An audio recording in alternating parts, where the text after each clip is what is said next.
Bismillahirrahmanirrahim. Assalamu alaikum. In our today's lesson we will learn neurodevelopmental disorders में communication disorders को पढ़ेंगे। इसमें बहुत सारे disorders आते हैं एक सीक्वेंस के साथ, language disorder, speech, sound disorder, childhood onset influency disorder,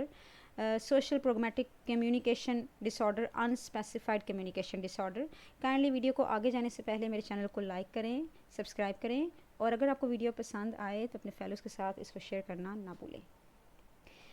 language disorder के डायग्नोस्टिक क्राइटेरिया कौन कौन से होते हैं? इसमें सबसे पहले एक पर्सन को या एक जो बच्चा होता है जिसमें डेवलपमेंटल स्टेज में ये प्रॉब्लम आना शुरू हो जाती हैं, उसमें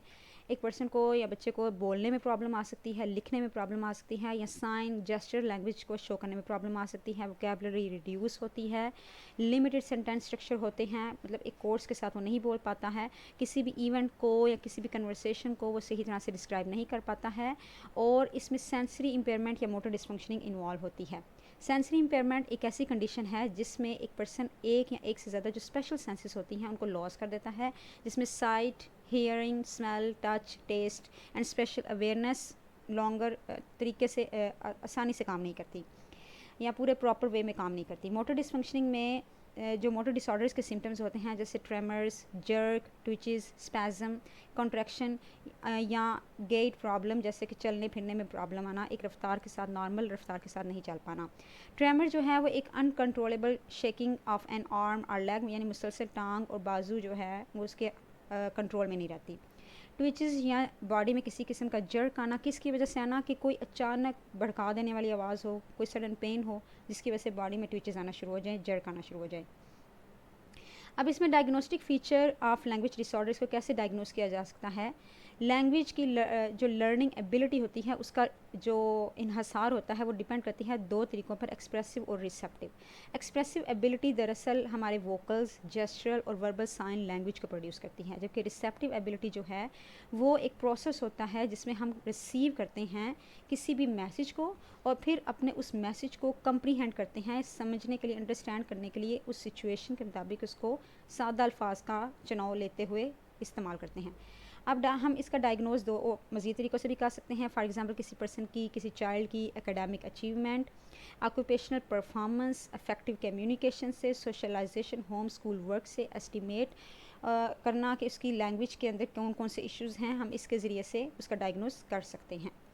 डिफरेंशियल डायग्नोज, एक डिफरेंशियल डायग्नोज में हमने ये ज़रूर देखना होता है कि आया वो जो हमने पहले मसाइल पढ़े हैं वो तो चले आ रहे हैं, उसकी वजह से हमने उसको लैंग्वेज डिसऑर्डर में डाला है, लेकिन लैंग्वेज डिसऑर्डर क्या इन प्रॉब्लम्स की वजह से तो नहीं आ रहे कि नॉर्मल वेरिएशन इन लैंग्वेज के एक पर्सन जो है वो किसी इलाके या मुल्क की तब्दीली की वजह से, ज़ुबान की तब्दीली हो जाने की वजह से तो नहीं बोल पा रहा, ये इशू तो नहीं है। दूसरा इसमें कि किसी भी सेंसरी इम्पेयरमेंट का इशू हो जाना, इम्पेयरमेंट हो जाना कि सही तरह से सुनाई नहीं दिया, कोई डेफनेस का इशू था या लैंग्वेज डिसऑर्डर तो नहीं कोई डेवलप हुआ था,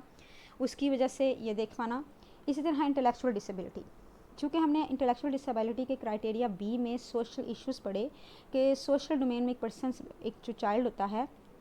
वो सही तरह से परफॉर्म नहीं कर पाता।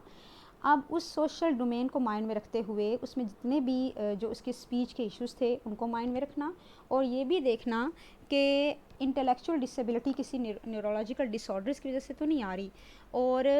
इंटेलेक्चुअल डिसेबिलिटी जब डेवलप होती है तो उसकी वजह से लैंग्वेज डिसेबिलिटी तो नहीं हो रही, और ऐसी सूरत में डायग्नोज नहीं दिया जाएगा जब तक कि प्रॉपरली उसको असेस नहीं कर लिया जाता उसके तमाम क्राइटेरिया ए, बी और सी को। इसी तरह न्यूरोलॉजिकल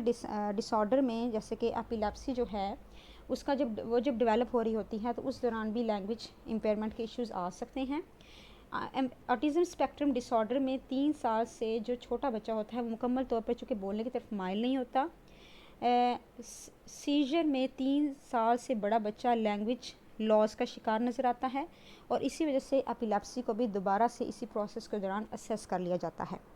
इसकी कोमॉर्बिडिटी जो लैंग्वेज डिसऑर्डर की देखी गई है ये स्ट्रांगली एसोसिएट होता है न्यूरो डेवलपमेंटल डिसऑर्डर्स के साथ, ऑटिज़म के साथ, ADHD के साथ, डेवलपमेंटल कोऑर्डिनेटिंग डिसऑर्डर्स के साथ, या किसी भी फैमिली के अंदर अगर कोई पॉजिटिव पहले ऐसा इशू रहा है फैमिली हिस्ट्री में कि स्पीच और लैंग्वेज डिसऑर्डर्स के इशू रहे हैं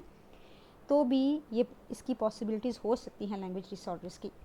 kindly subscribe to School of Gist NSR and press the bell icon for notification of new videos.